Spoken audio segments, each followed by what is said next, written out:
Hi, Joey. How are you doing? I heard you were sick. Oh, hi, Olivia. Yeah, I had a virus last week, and I missed a whole pile of lectures, like the first one on the great books in literature, where Dr. Castle gave us all the information about the semester project. I can give you copies of the handouts. I've got them right here. But that's okay. I already collected the handouts, but I'm not very clear about all the details. I know we each have to choose an individual author.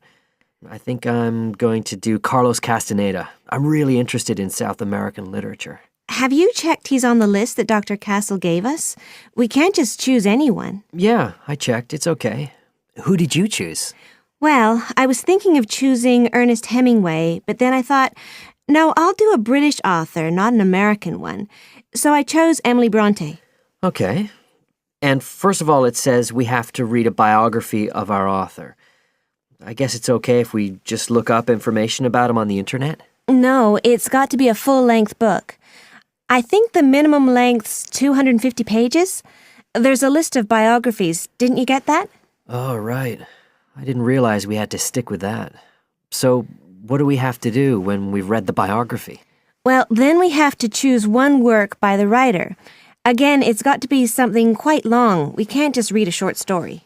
But I guess a collection of short stories would be okay? Yes, or even a collection of poems, they said. But I think most people are doing novels. I'm going to do Wuthering Heights. I've read it before, but I really want to read it again now I've found out more about the writer. And then the video. We have to make a short video about our author and about the book. How long has it got to be? A minute. What? Like 60 seconds? We got to give all the important information about their life and the book we choose? Well, you can't do everything. I wrote it down somewhere. Yes, Dr. Castle said we had to find or write a short passage that helps to explain the author's passion for writing, why they're a writer. So we can back this up with reference to important events in the writer's life, if they're relevant. But it's up to us, really.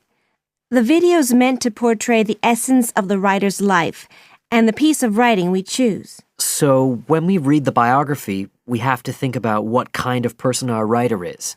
Yes, and the historical context and so on. So for my writer, Emily Bronte, the biography gave a really strong impression of the place where she lived and the countryside around. Right. I'm beginning to get the idea.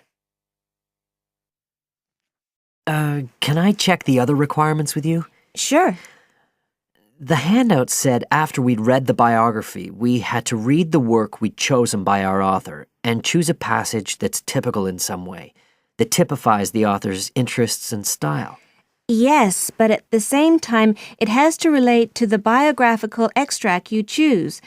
There's got to be some sort of theme linking them. Okay, I'm with you. And then you have to think about the video. So are we meant to dramatize the scene we choose? I guess we could, but there's not a lot of time for that. I think it's more how we can use things like sound effects to create the atmosphere, the feeling we want. And presumably visuals as well? Yeah, of course. I mean, I suppose that's the whole point of making a video. But whatever we use has to be historically in keeping with the author. We can use things like digital image processing to do it all. So we can use any computer software we want? Sure. And it's important that we use a range, not just one software program. That's actually one of the things we're assessed on. Okay. Oh, and something else that's apparently really important is to keep track of the materials we use and to acknowledge them. Including stuff we download off the internet, presumably? Yeah, so our video has to list all the material used with details of the source in a bibliography at the end. Okay. And you were talking about assessment of the project. Did they give us the criteria? I couldn't find anything on the handout. Sure. He gave us them in the lecture. Let's see, you get 25% just for getting all the components done. That's both sets of reading and the video. Then the second part is actually how successful we are at getting the essence of the work. They call that content, and that counts for 50%.